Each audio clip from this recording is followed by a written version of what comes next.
Catherine, Yeah, Martin. today we are diving deeper into how science is being used by some to say alcohol is a problem, right? Yeah.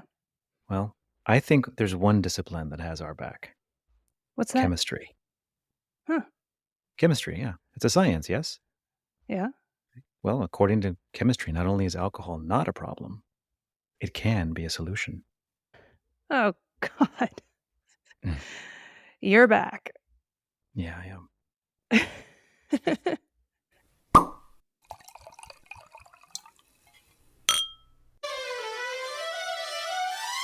I am back, and we are recording this right in the middle of Premier Napa Valley 2024. And I've got winemakers visiting from overseas, from España, but this conversation is so important that I have dropped everything to be here.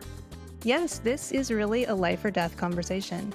Because wine could either kill us or it could make us live longer. And misleading blanket declarations about wine and health could damage the wine industry if we don't speak up in defense of it and clear things up. That's right, Martin. And this has been the theme of some conversations you and I have been having on the Foretop recently. And listeners, you can tune into episode 130 or 134 to get up to speed on the World Health Organization's declaration that, quote, no level of alcohol is safe for our health. Man, that statement came out more than a year ago, and it's finally starting to really hit the wine industry pretty hard. And in episode 134, we talked a bit about how the WHO, the World Health Organization, didn't quite tell the whole story and arguably misrepresented the research. Yes, and I know that since then, Martin, you have been devouring books. You have been sending me articles and excerpts and all sorts of reading material about what alcohol actually does to our bodies. It's fascinating to look at how our bodies process alcohol. Part of the mystery around why health studies seem equivocal lies in the pace of wine consumption, aka how fast we consume it changes how it flows in our body, and that changes its impact on us. But I should be clear, I'm an interested citizen. I am not a scientist or a doctor. So, But guess what? Since we last spoke, Martin, I wrote a column for Decanter magazine on this subject, and folks, you can see that in the March issue. And I was able to interview a couple of physicians about this subject. They're from very different backgrounds, and they have so much interesting expertise around this issue. And they're both able to join us today, so I'm thrilled. when I spoke at a recent global wine symposium in Portugal, that's when I first heard friend and respected wine figure Dr. Laura Catena, her keynote speech about wine and health last year. Those of us in the wine industry know Laura, as I'll pronounce her name, as the head of Bodega Catena Zapata in Argentina. But Dr. Catena, or Laura, is also a Harvard and Stanford educated doctor and was an emergency room physician in San Francisco for 25 years. And for the past year, she's been touring and talking about wine and health. Welcome, Laura. Thank you. Muchas gracias. De nada. And you know, Martin, I always try to pronounce your name properly, and I probably butcher it, but I'm all in favor of proper pronunciation. You And say it well, Laura will give us permission Catherine. to say Laura if you want. Martin is very good. You say it perfectly. I try. But let me welcome our other distinguished guest. Dr. Miles Hassell is a physician who was very much ahead of the curve when it came to identifying the health benefits of the Mediterranean diet. Dr. Hassell's book, Good Food, Great Medicine, A Mediterranean Diet and Lifestyle Guide, came out before the famous Blue Zones book that Martin and I were talking about, I believe, in episode 134. This was more than 2 decades ago. And Miles, I understand you're now working on the fifth edition. And Miles, you are a physician specializing in comprehensive risk reduction, and you treat patients in their 70s, 80s, 90s, and even 100s, right? Yep, that's me. And we have a practice in Portland, Oregon, which is internal. So it's a conventional internal medicine practice with an emphasis on using lifestyle as a tool that is superior in most aspects to pharmaceutical medicine for most illnesses. Now, that's not to say we don't use plenty of pharmaceutical medicine and surgery and everything else as well. We put together what's best for the patient, but what's best for the patient usually starts with lifestyle. And Hmm. we have patients, in our teaching hospital here. I teach the residents, and we also teach at one of the local universities. I'm a professor there. But trying to wrap up this whole idea that your lifestyle counts for more than anything else you choose in terms of your health outcomes. Oh, I cannot wait for this Let's conversation. dive in. All right. Well, part one, the studies. Laura, let's start with you. You've been lecturing around the world on the wine and health connection and misinterpretation of the data. And about that data, we know we don't have randomized controlled studies on alcohol for a few different reasons. Logistically, it would be nearly impossible to cordon off a large population, feed them the same diet, get them on the same exercise regime, and then do a third on a fixed volume of alcohol, a third placebo, and a third of them on an unlimited supply of alcohol, correct? Well, actually, the reason why the study hasn't been done is that there was a plan to do the study, and there was a sort of political opinion against Mm, it. But there was a randomized control study like they do for medication. So, for example, if you want to test if Tylenol is good for pain, you get, like you said, a group of people that's the same as another group of people. You give one Tylenol for pain, the other one you give placebo. And actually, placebo itself improves pain by about 20%. So for Tylenol to get approved, it has to make your pain minus 30%, so it really has to work. And I don't think it would be impossible to do such a mm, study, but it's hard to get it approved. I do understand that it's now happening in Europe, which would be fantastic.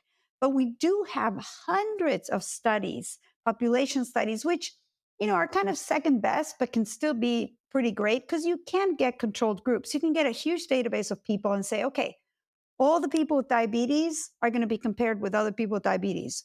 All the people of this age, men, will be compared to men of that same age. All the smokers will be compared to smokers. So there's actually pretty, good criteria to do population studies based on, patients that come in, you do a survey, you ask them questions, and then you look at their outcome over the next couple of years. That would be called a prospective study. And those studies, are not the gold standard, but they can be quite good. And there's hundreds of such studies showing that alcohol in moderation and wine, in my opinion, is a little better.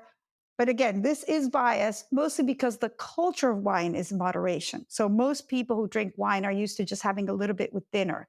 Whereas with other, spirits, people often binge drink. So alcohol in moderation, which can be defined as up to 1 glass per day, 5-ounce glass of wine for women, and there's other measurements for beer and spirits, up to 2 glasses for men.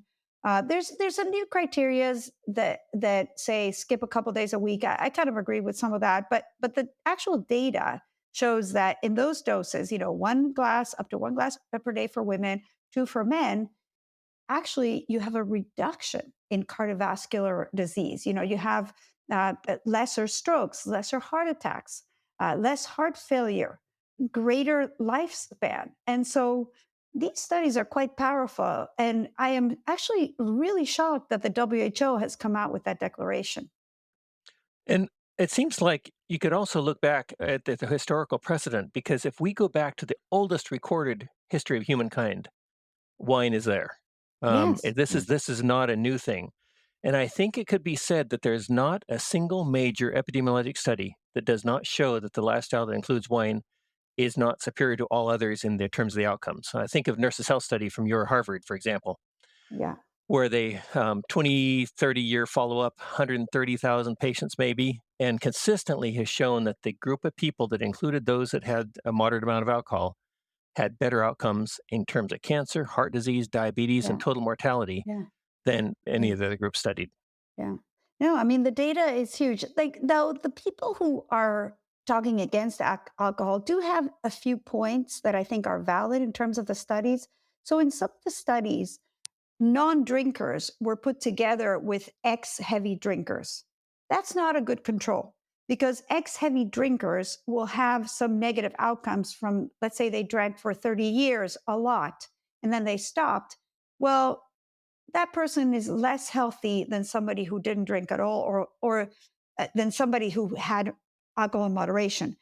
Now, what researchers have done is they've gone back to these studies and they've re-looked at the data, taking out the control group of ex-heavy drinkers as a control for non-drinkers. So they've actually fixed that mistake in the data, and the results are still showing mhm. that alcohol in moderation improves cardiovascular disease. So some of the critics are saying these blanket statements. The criticisms have been addressed, yet the critics are still repeating the same message. The other thing that they will say is, oh, the reason why people who drink wine, particularly in moderation, are healthier is because you're already picking healthier people. People who drink wine maybe have a higher income. That has been controlled for as well. So actually, these negative arguments are not valid because the data has been looked at again and the results are still showing cardiovascular benefits. No, I It, think that's absolutely correct, and it's data are so wide and so deep in the sense that Mm, whether you look at nurses' health, physicians' health follow-up yeah, study, interheart, interstroke, pure, epic studies. These are all yeah, huge. gigantic, well done international studies, and they Yeah. all give the same result. Yeah, they've done them in Europe, over the Americas, in Asia. Uh, I mean, there's just so much data. And there's actually a really cool recent study done at Harvard where they looked at PET scans of, thousands of people that had had PET scans for other reasons. And they found that the amygdala in people who drank alcohol in moderation were less hyperactive. And they have some really good data that shows that a more hyperactive amygdala is associated with more heart attacks. So, this is a new explanation in addition to the blood thinner effect, the fibrinolytic effect of alcohol, and the HDL increase from alcohol. Now we see some less hyperactivity in the amygdala as a potential reason why people who drink in moderation might have fewer heart attacks. And even the 2018 Lancet study, that's one of the studies that the WHO uses, even that study shows dramatic decreases in heart attacks from people who drink in moderation, yet they don't acknowledge it in their conclusions, which is very strange to me. So I have a hard time understanding why the WHO is saying this. it occurs to me that, Laura, I think that from what I understand, there's a way to cherry pick through the data and interpret it in such a way that bolsters those who are, this neo-prohibitionist movement. Is that an accurate statement to say that there are studies that could be cherry picked? Yes, I think that, a bad researcher could, look at the data and manipulate it. You could also exclude studies for Right. technicalities that maybe shouldn't have been excluded. However, even in the study that claims that alcohol is not good for you, when you really look at their data, you see that the cardiovascular benefits are huge. So, you know, that's even stranger because it's a study showing something and then not writing about it in the abstract and the conclusion. And most people will read the abstract and the conclusion and not necessarily look at all the data. Like So the headlines, it's a basically. rare person, right? It's the headline. So yeah, but you can certainly cherry pick. But a real study has a result, and you should be able to look at that data and come to a conclusion. And these articles are peer reviewed, all these hundreds of articles. So that's the main criteria. Is it published in a peer reviewed journal? And the peer reviewed journal will actually look at the data and make sure that you're reaching the correct conclusions. So that's why it's so shocking that, there's this new statement that is ignoring hundreds of research in peer reviewed journals from the past and even present. There's an article actually in Dr. Hassell's book. There's a reference from a study from 2023, again showing these results, the positive results for better cardiovascular health. So, there's very few studies showing negative effects. One of the points that I'm mulling in my mind is that whoever's changed the direction of the conversation at the WHO and otherwise who've now wanted to come out forcefully on this, I think if any of them are listening, I think it would be beneficial if we built a bridge with them and to understand where they're coming from. I don't want to vilify them. I like to understand it from a point of view of they believe that alcohol is a public health risk because they've either been affected by drunk driving or by something around the behavioral changes of excessive consumption or binge drinking, which none of us are talking in favor of. And in doing so, Yeah. I think that they gloss over the nuance. Well, I would agree that I think that as you said, excess consumption is bad. And my advice to people is if you can't stick to the guidelines, most likely you should stop drinking Right. because if you've tried for a couple of years, many people try to cut down and they're able to, a large percentage. Give it a try. If you're unable, you should probably stop. And I think that instead of that, there's a group that's saying, don't drink at all. Hmm. And there's obviously some kind of an agenda. But Easier. I'll tell you what my son, who I have a son who's doing a PhD in chemistry, and he told me, Mom, you need to stick to the science. Don't try to Mm. understand why people are doing stuff. Mm. Just stick to the science. I don't know what you think, Miles, about all this. Well, I think that in the defense of the public health authorities, they do they have their own obviously biases depending on their own personal experience, as Martine was mentioning, but also they hate nuanced messages. They Yeah, Hmm. hate nuance because it's really hard to sell nuance. And Hmm. yet, that's where these kinds of issues Exactly. require you require it, and you simply can't do an honest job as a public health authority without dealing with the nuance on issues of this nature. Just like with red meat or yeah, any number of issues that we could discuss.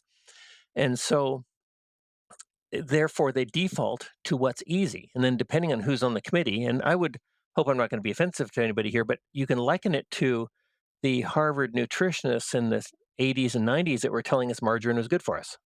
yeah. And these Right. guys were there was nothing wrong with their brains. There was Hmm. something really wrong with their analysis.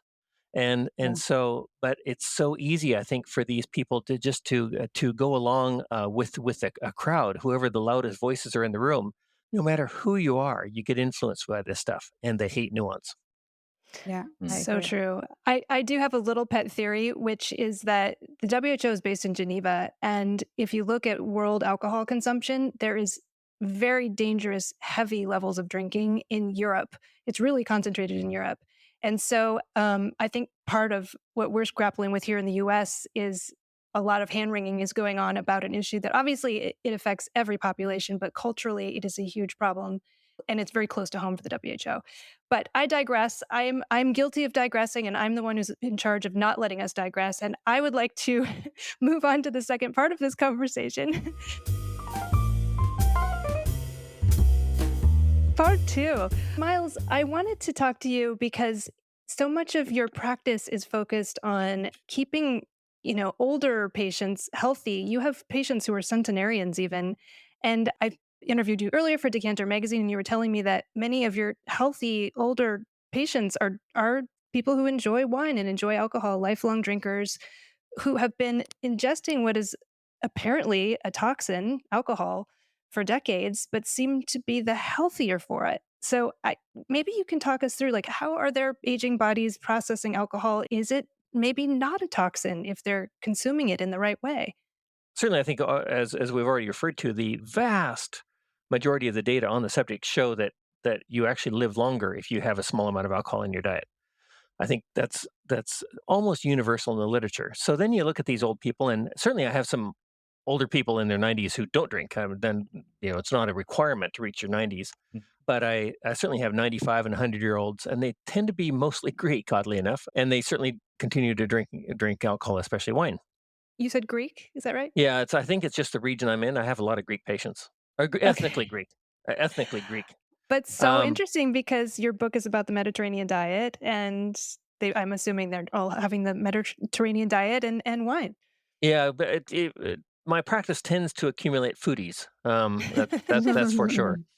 But if you look at the plausibility of the issue, we've already talked about a little bit about the historical precedent. We've talked about certainly the epidemiologic and observational data, but there's a lot of plausibility. Let's take diabetes, for example, which isn't often discussed in the way I think it should be in terms of alcohol, but alcohol is strongly related to reduction in diabetes. And diabetes, type 2 diabetes, influences your risk of just about every disease. It increases your risk Yeah, of cancer, of heart disease, of stroke, of dementia, of joint disease, of joint replacements. And so when you look at this vast spectrum of morbidity that's caused by type 2 diabetes, if you see something that consistently reduces the risk of that, then you say, wow, that gives you some plausibility why people who drink alcohol, especially wine, live longer. You can also see that it improves the gut microbiome, for example. The tradition in lifestyle medicine is it's all about the gut. we have a healthy gut, the rest of us are healthy. And I don't think that's a bad way. I can't prove it, but I think that's not a bad model to think about. And so we see that especially wine improves the gut microbiome biodiversity there, which we know is associated with better health outcomes in terms of less obesity, less type 2 diabetes, less heart disease, less cancer, better immunity, blah, blah, blah. And so it's very plausible on numerous different levels that my old people indeed would be drinkers because drinkers live longer. I've got one data point, just one. I recently got an additional life insurance policy because of my new business, and I had blood drawn. I'm 47 years old. And I was shocked when they said, oh, nobody gets the top two, nobody gets the 5-10%, the blood work. You're going to get around 30 or 40 if you're healthy. And I came back as the top 2% of the rate of insurance, largely driven by the zero factor of diabetes. Whatever the baselines are, I'm not obviously can't speak in those terms, but they're like you're actually like your level of diabetes is like a young, fit 21-year-old male, and I'm like, maybe that's because of all the wine I drink in moderation. Yeah. It's not impossible. Not impossible, yeah. Yeah. Yeah. And one of my other points is this whole epidemic of loneliness that we're seeing. There is this angst after the pandemic. A lot of people sort of, started socializing less, maybe going out in nature less. And it's well proven that a little bit of alcohol, in a gathering, in a family gathering with food improves the mood, Hmm. gathering with friends. I mean, again, an N of one. In medicine, we always say, don't use your personal example. Or, medical students I'm typically sorry. think, no. Medical students usually they see a patient with pneumonia and then they think everybody has pneumonia. This is classic. Right. But if I'm going out with my husband and it's one of our wine nights, because I like to do a few nights without alcohol, I'm a lot happier to go out with my husband, and we have a much better time. And I once asked my husband this question. We always go to this little Italian restaurant and get a bottle of Chianti Classico when we go to the same Italian restaurant, usually every Friday that we're in San Francisco. And I said to my husband, wow, we had such a great time. And I was like, I would rate this a 9 out of 10. I just didn't give it a 10 because I don't want him to think too highly of himself. He already does.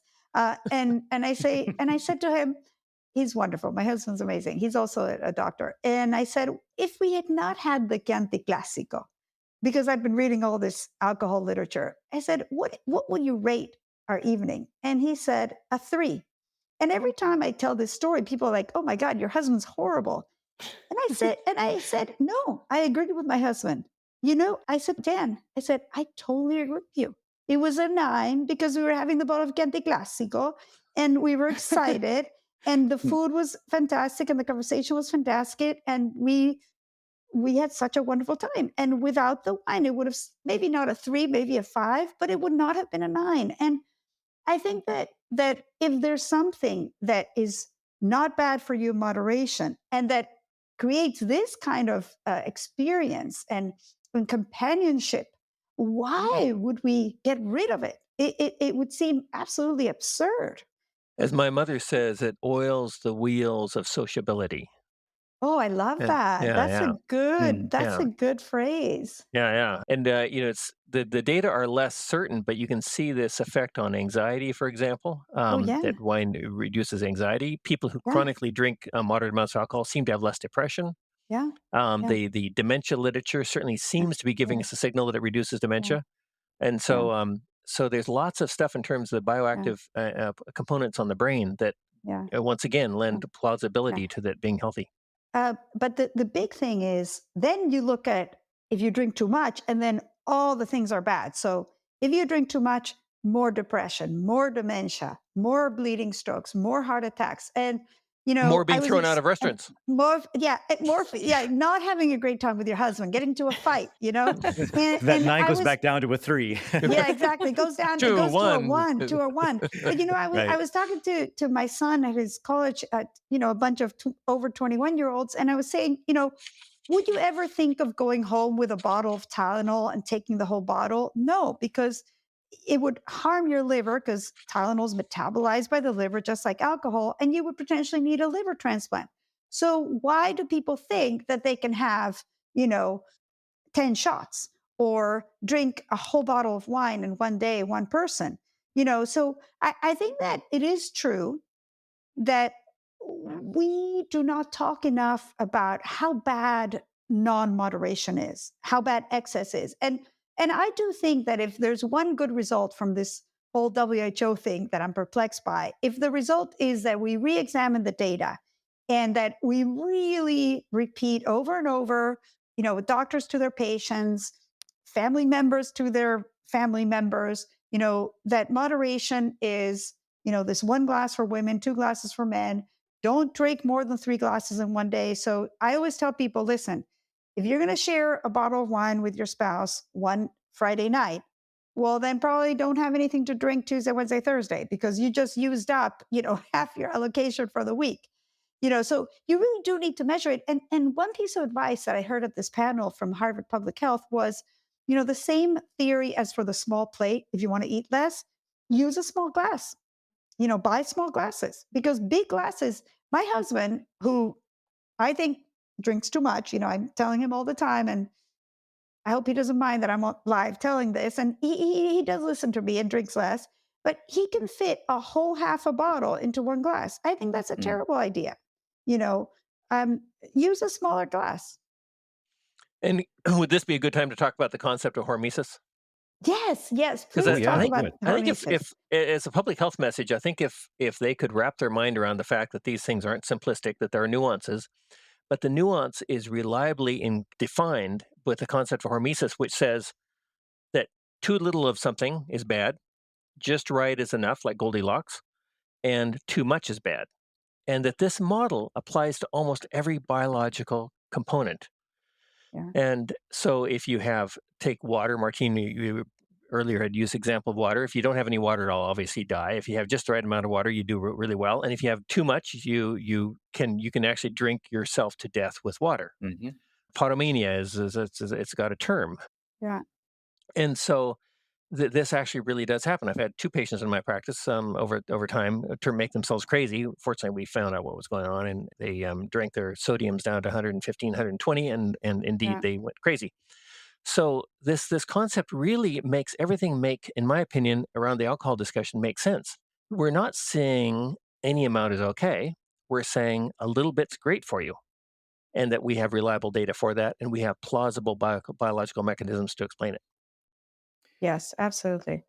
I wanted to ask you generally, my understanding of this is correct, where the body processes the alcohol in a way in which there's a specific pace that the liver is able to break it down into a two-step process that then makes it inert and we metabolize it outside. But if it spills over, Miles, if it spills over in it being too much too soon, whether we drink a glass two, three too fast, too quickly, that's where the body can't keep up, and the toxic effects take over because of it. The body can't keep up with that metabolism, or rather the liver itself, and then the alcohol goes into parts of your body, into your brain or other areas, and affects your mood. Some of it positive, some of the endorphins, serotonin levels increase, but some of it, of course, cognitively, we suffer if we drink too much too soon. Is that an accurate thing to say,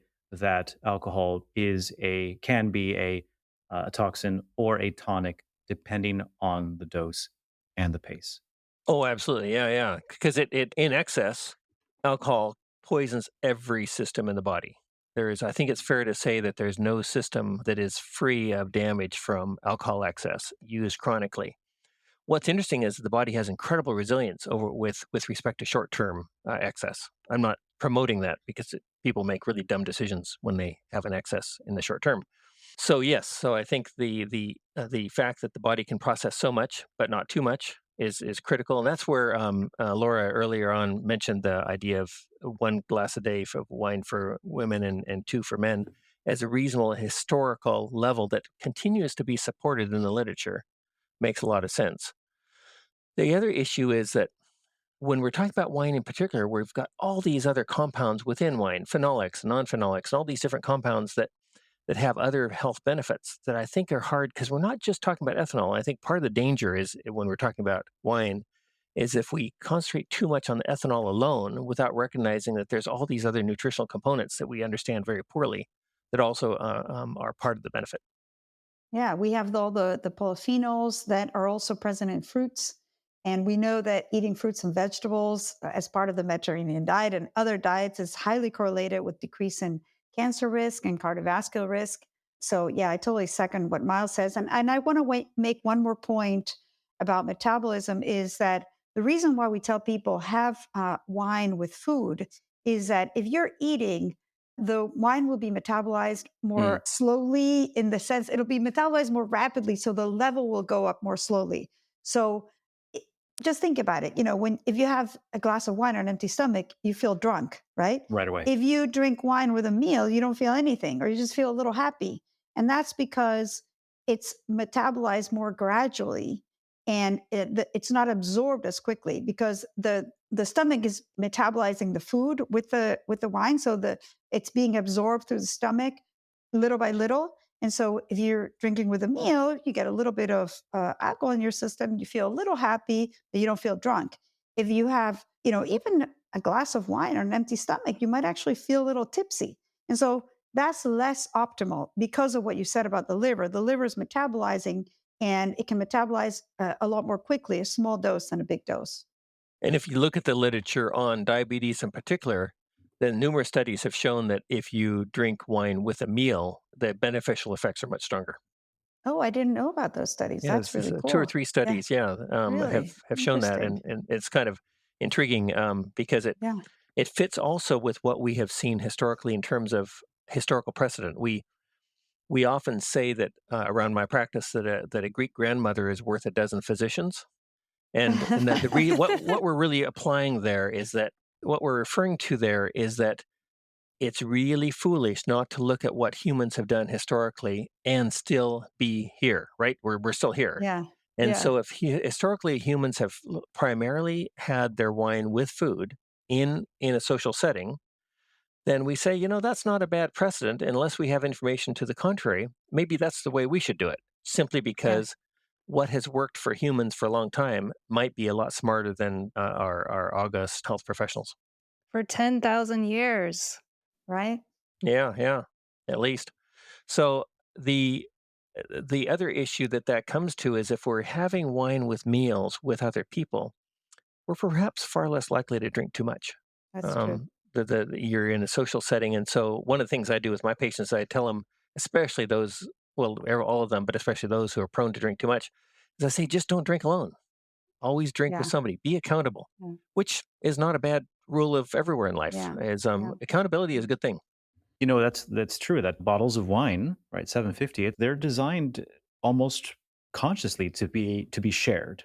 You shouldn't drink a whole bottle of wine by yourself. One can, but it's made for four, maybe five glasses. That's a dinner party. That's a family gathering. And obviously we've underscored this multiple times in this episode, but there's plenty of evidence that stress reduction and social networks and the lifestyle, Mm, Miles, I think you said that was more medicinal than medicine. mm, Could you Yeah. So take the nurses' health study and the health professionals follow-up study out of Harvard, which is there's numerous other studies that say the same thing. So I'm just using that because it's pretty clean data. It's been followed for 30 years. It's got, I think, approaching between those two studies, a couple 100,000 people in it now.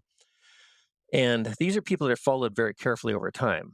And we see a pattern of a decent diet, nothing extreme, not vegan, not carnivore, just a what we'd call a normal omnivorous diet, small amount of alcohol, 30 minutes of exercise a day, not being too chubby, body mass indexes of 25 or less, and not smoking. Those five characteristics, including the alcohol, are associated with about over the period of the study, significantly less total mortality, about 12 years longer life on average, about 90% less cancer, about 80% less, 90% less diabetes, about 80% less heart disease and stroke, and about 60% less cancer.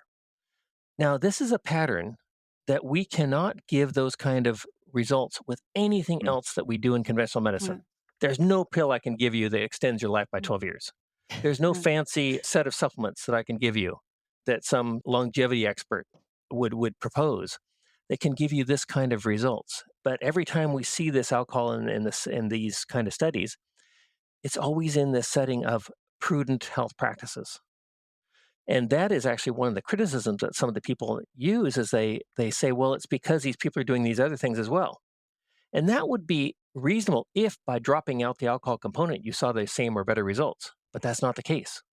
The healthiest cohort in each of these studies is always the people that drink a small amount of alcohol as well. As we like to say on the foretop, wine it does a body good. Yeah. In moderation. We In have to put the moderation. word Moderation. moderation all the time. That's important too. Yeah. That's pretty powerful stuff, Miles. Yeah. And yeah, And as I might have said earlier, and slap me down if I'm repeating myself, but it's not just nurse health study and health professionals follow-up study, but InterHeart, InterStroke, Pure, EPIC studies. These are all reliable, well done, peer-reviewed studies that all say roughly the same thing. Absolutely. I want to bring up something that might be controversial, and then we'll wind up, Catherine. But it just occurred to me that Lancet study, Laura, you referenced Yeah. this, the one that the WHO pointed to Yeah. as the definitive alcohol is no good for you. Yeah. If I recall, I read somewhere at the Harvard School of Medicine website that was trying to parse out the equivocal nature of these studies from their perspective. That they mentioned the Lancet study, which had positive results that were ignored by the WHO. A lot of that, if I heard correctly, a lot of the people that funded the Lancet study, a lot of them were actually leaders in the biopharmaceutical industry, aka medicine, aka Um, potentially competitive. Honestly, Is I that feel like the study I saw was funded by Bill and Melinda Gates Foundation, okay? one of the big Okay. studies. But actually, one thing that I do want to say about the WHO is that Hmm. one of their claims is that many of the studies that show cardiovascular benefits were funded by the alcohol industry. And when I Hmm. looked carefully at their opinion paper, they make a reference to an article and it says two, right? You look at that article that they're referencing, and it's a study of over 300 studies that showed cardiovascular benefits for alcohol in moderation. And they looked at those studies, they found that 5.4% were funded by the alcohol industry, which, in my opinion, 5.4 is not many. And what they showed was that the results were very similar between the studies that have been funded by the alcohol industry and the studies that had not been funded by the alcohol industry. It wasn't like the ones funded by the alcohol industry showed much better results. Hmm. So the conclusion of this literature review, and it was a very substantial literature review, was that there was no bias and that there were not many studies funded by the alcohol industry. All these studies that Miles has been talking about, that with hundreds of thousands of patients, were not funded by the alcohol industry. They're funded by the government. So it's a minimal percentage. And both the WHO and the New York Times, which has quoted the WHO, are saying that there's this industry funding, in my opinion, to make it look like the cigarette industry or like the narcotics industry. And this is not the case. So it's very strange, in my opinion. Laura, I just want to jump in as the sometimes journalist in this group and say I'm a little embarrassed on behalf of the journalists who've been reporting this because Yeah. the biopharmaceutical industry actually provides 75% of the Food and Drug Administration's drug review budget. I mean, the way studies Yeah. get funded is money coming from interest. I mean, this is the only way that scientific studies are funded. And so the fact that only 4% of these studies had Yeah. any connection to the alcohol industry is actually quite impressive Yeah. and shows Yeah. that that we Yeah. should be Because paying attention because to these people Exactly. don't results. realize how big pharma is involved in funding, not necessarily directly. So, for Yeah. example, most of the people who work for the FDA, who are part of the major decision-making bodies within the FDA and the CDC and so on, have strong connections to big pharma. They might have come from big pharma and so on. Secondly, big pharma often funds things through indirect channels. Like Yeah. when I'm speaking at a conference, that conference might be supported by an indirect grant from Merck or Pfizer or something like that. Yeah. And they, of course, claim that they have no direct impact on the content of that conference. But anybody who's being paid to go to that conference knows if they don't say something appropriate, they're probably not going to be invited back to go to the Big Island and speak next year. And so big pharma has Yeah. very long tentacles that are Yeah. not necessarily direct. And Yeah. if I could just address, for example, that Lancet article, if it's the Yeah. Wood article from 2018 that I think is Yes, what that's Yeah. the you're one. referring Yeah. to, That's the one. Yeah. it's interesting because they said the lowest rate of all-cause mortality was in the patients who drank about 100 grams of alcohol a week. That's somewhere Yeah. around 10 drinks a week, somewhere in that region. Yeah. Now, that's in the abstract. Any journalist reporting this should notice that, wow, if the lowest mortality is in the alcohol drinkers, then we can't give a strict anti-alcohol message because the lowest mortality is in the 100 grams a week drinkers. Yeah. And that means that they live longer, and that means it can't be a bad thing. You'd think that Yeah. Yeah. they would not be able to escape that. No, Uh, instead they focused on the results on the higher drinker because they defined limited, moderate as higher. So, Martin, to go to Yeah. what you were saying that they're kind of misrepresenting the data, yes, that is happening and it's shocking. And Catherine, I agree with you. I'm somebody who really respects journalists, and I'm a bit surprised. On the other hand, I feel like if you're a journalist and the WHO says something, you You just normally trust it. So yeah. I feel like the fault is more with the WHO, actually. I think the fault is more with physicians, because if physicians were doing their job and giving their patients good advice, we wouldn't have to worry about these other organizations. There's doctors and physicians that we wanted to come on, right, Catherine? And your experience has been that there is resistance there because I there's a did. I stigma. wanted to quote a hepatologist, a well-known hepatologist Yes. who I read. This hepatologist also happens to be a wine collector. So I was like, oh, perfect. Wouldn't speak to me. And then posted an article on Twitter or X right after responding to say that they would not be able to speak with me. And the article basically came to the conclusion, it was in the Journal of the American Medical Association, that basically poor populations tend to be dying of alcohol related cancers, whereas this is kind of sort of mortifying to say, but people who have a little more money to spend on fine wine are actually healthier and living longer. So there is sort of a class, we could go off on a whole tangent about this, a class element to Mm. this as well. But folks, I would love to just keep listening to you all for hours, but we do need to wrap it up. And it's been such a pleasure to listen to you. Thank you so much, Laura and Miles, for sharing your insights. This has been fascinating. It has been fascinating. Yeah, Yeah, thank And you. absolutely. So much fun. I wish we had been sitting in a restaurant eating delicious Mediterranean food and some wine, right? With a bottle of Chianti. Yeah. With a bottle of Chianti or Argentinian Malbec as well. Yes. right. My wife prefers Malbec. So Oh, yes. I'll tell her that Wonderful. we spoke to you. Yeah. Please do. Well, thank Please you. do. Wonderful. Yeah, Okay. Miles, you're talking to one of the world's most famous Malbec producers. I'm sure if you didn't know that now you do. Laura I did not know that. winery. Oh, thank you. One of the most famous in the world from Argentina is Laura's Bodega Catena Zapata. Wow, thank you. Excellent, Well, glad to excellent. meet you, Laura. Nice to Yeah. meet you here.